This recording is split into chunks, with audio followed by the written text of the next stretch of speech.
Hi, I'm Diana Shockley, and today on the Pie Method by Diana, we are going to be making a cheddar beer all butter pie dough. This is similar to our all butter crust with one small variation. Instead of milk or any other liquid, we are using beer. And this actually makes a really delicious pie crust that can be used for both sweet and savory pies. I highly recommend a cheddar beer crust um, for an apple pie, a pear pie, or a pot pie or a quiche as well.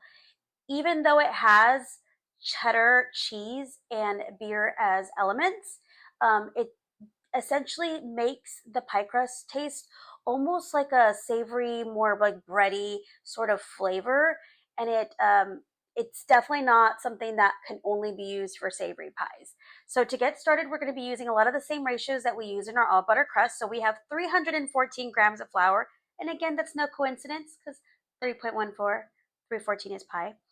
Um, so if you're going to be measuring without a scale, you can use a measuring cup, and I have the cups equivalent in the description of the video. But when you measure with a dry measuring cup, you'll want to always spoon your flour in and then level it, and that'll ensure that you have a consistent amount of flour each time.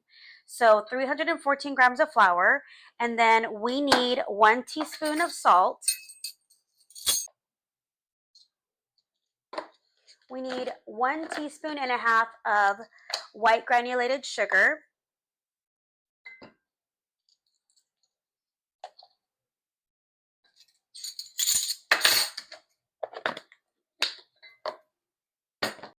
Now that we have the dry ingredients together, we're going to give these guys a little whisk just to break them up. You don't want any little pockets of salt or sugar in any bit of your pie dough. Even though we're going to be working it a lot with our hands, still giving it a little whisk does not hurt.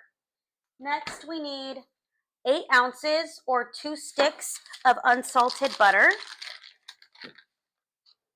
And I like to cube up my butter and put it into my dry ingredients just directly in it. And cubing it helps us break it down with our hands, which we're going to be doing in a little bit because we're going to be using the biscuit method. The biscuit, every time I say this, the biscuit mixing method to make our pie crust. And that just means that you're cutting fat into flour in tiny pieces and it's not blending. You use the same method, the biscuit mixing method, to make scones, pie crust, and biscuits. So I'm just using a bench scraper, but you can use a knife or a butter knife or whatever you have in your kitchen. And I'm just cubing this. And then I'm going to put this right into my dry ingredients.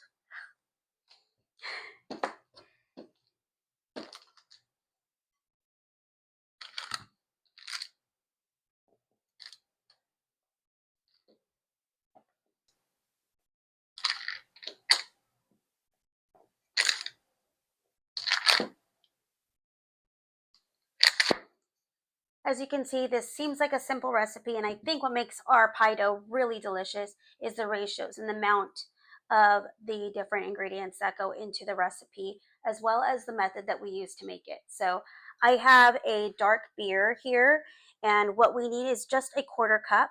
I already opened this guy because I didn't want to do that on camera. I'm not good at that. So we have a 1/4 cup of liquid, and we're going to leave that right there. Ooh, I almost put it in. Let's not get too carried away, and I might drink that later.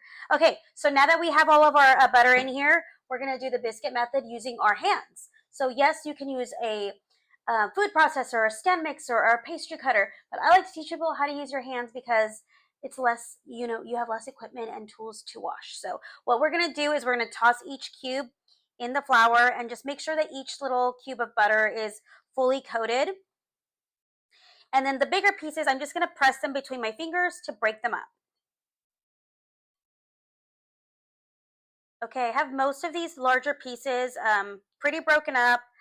You can always shake your bowl, and that gets the bigger pieces of butter to go to the top, and then you just press them between your fingers. This breaks up any cubes that stuck together and any cubes that are kind of big.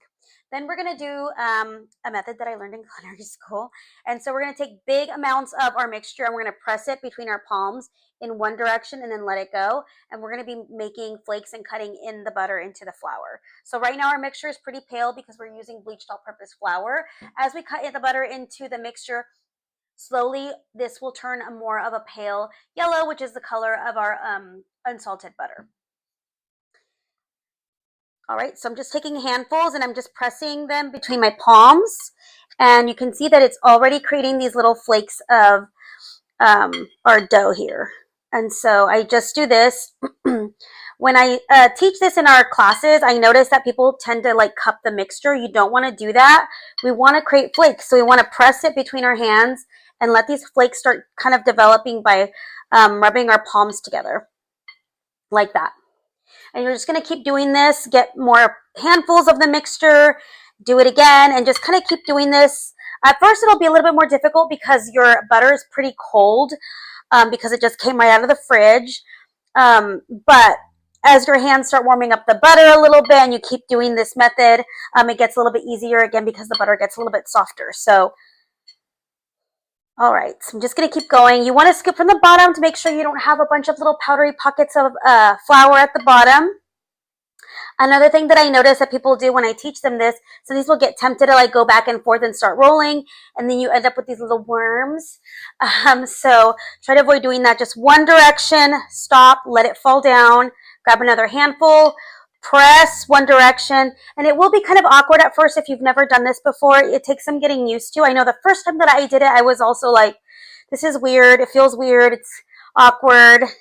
So you just have to trust the process. So just keep going. And all right, so I'm going to toss it a little bit so my bigger pieces come to the top. Again, you can just press those ones between your finger. And so the texture that we're looking for is basically to have about 70% of our mixture, 70-80% of our mixture to have this cornmeal texture. And this is mealy dough texture. When you have a lot of pieces that are big, this is flaky dough texture. So there's two different textures to pie crust.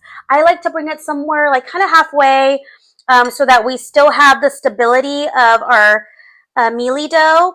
And we can use it for fruit pies, but we still have a few of those bigger pieces of butter, so we still have those really nice layers of flakes in our pie crust. If we made our entire dough flaky, while it would be great for a top crust, it doesn't make for a very stable pie.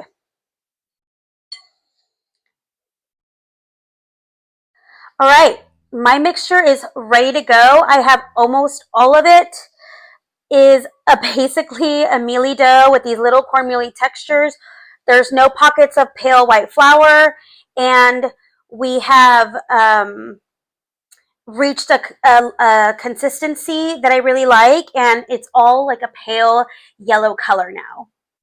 Okay, now that we have the dough where we want it, I'm going to make a little well in the middle, and I'm going to pour our liquid in here. For our standard all butter crust pie dough, you would use whole milk, which you can see that video. It's called Pie Dough 101, a flaky pie dough masterclass. You could also use water or coconut milk, any other kind of liquid. We can use beer because we're making a cheddar beer crust pie dough, but you definitely don't want to use like a hard liquor because that has much more higher alcohol content, and it wouldn't work with pie dough. So I'm going to let that sit in as a well in the middle. I'm also going to grab our shredded cheddar cheese. And I have a sharp white cheddar cheese here, and I'm going to put about, I'm going to say about 3/4 cup, half to 3/4 cup. This is kind of a personal preference. You know what? I'm going to go with half a cup because I think that's where I want it to be. I couldn't help myself. Okay, so now I'm just going to fold this in with my hands. And I'm going to be careful because like the wet parts of the, where the beer was, it can be a little sticky. But at this point, Don't worry about overworking your dough. We want it to come together as one ball of dough. And I'm going to be using mostly my fingertips and not so much my palm, because the heat from your hands obviously comes from your palm.